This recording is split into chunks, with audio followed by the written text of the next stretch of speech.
Hello there, ladies and gentlemen. This is Orphan Last, aka Skylar Madison, and today I'm coming at you with another video where I'm making this t-shirt design.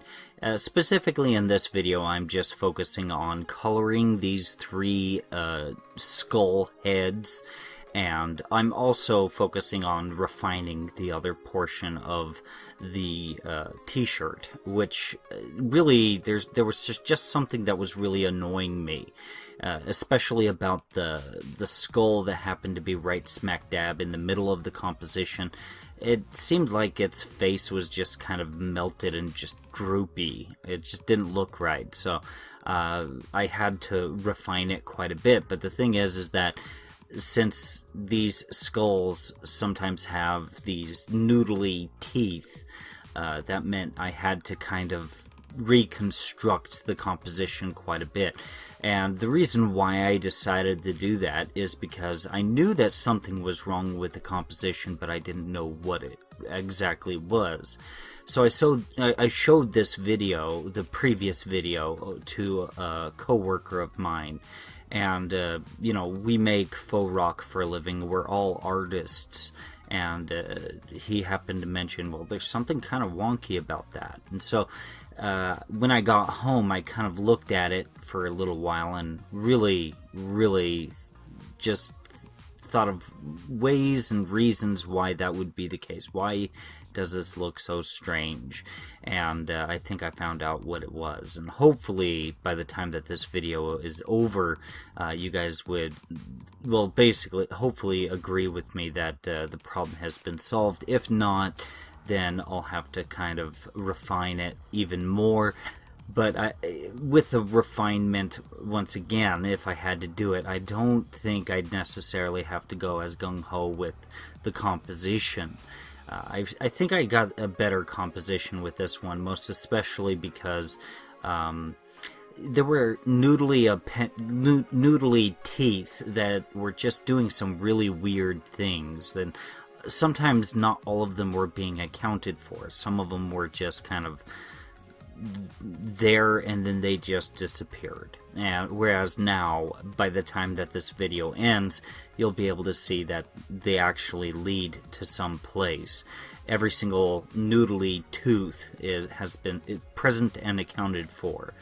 And one of the things that I really like about cell shading is that not only is it, at least in my opinion, easier to color your images with cell shading, but also you're able to kind of sculpt the image quite a bit with just very little.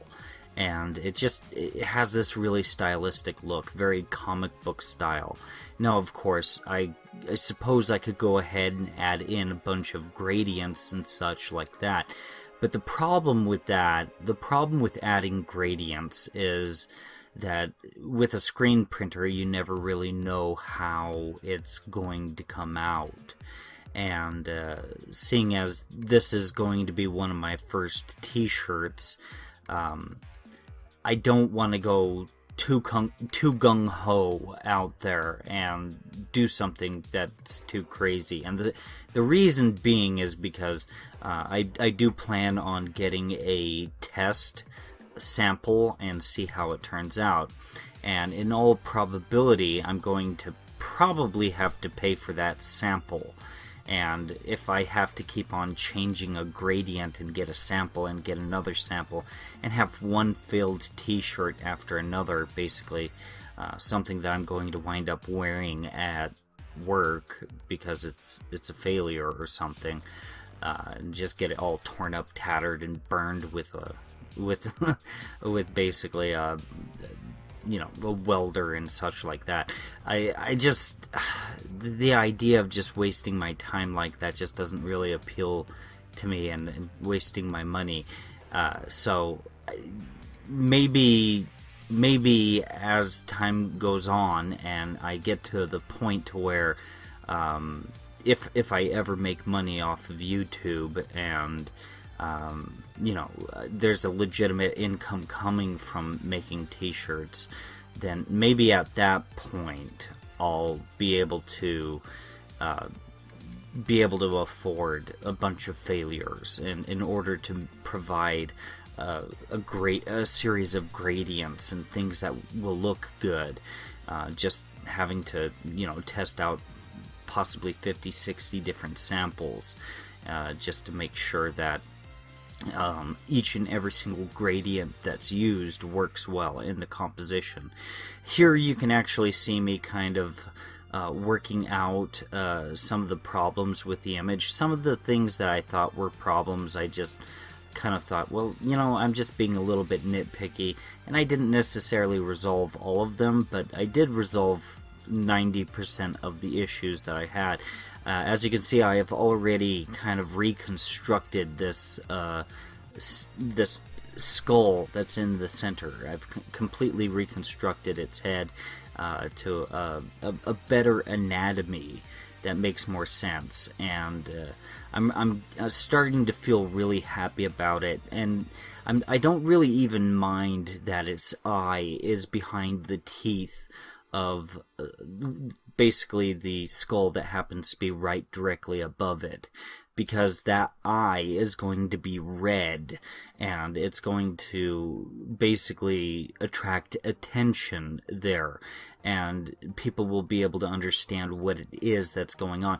Now, this specific actual, tentacle or noodle that I'm drawing out right here on the screen, right then, it's actually a noodle that goes from one skull to another skull, and so basically they're kind of like conjoined twins because of a tooth, which I thought was just an awesome idea.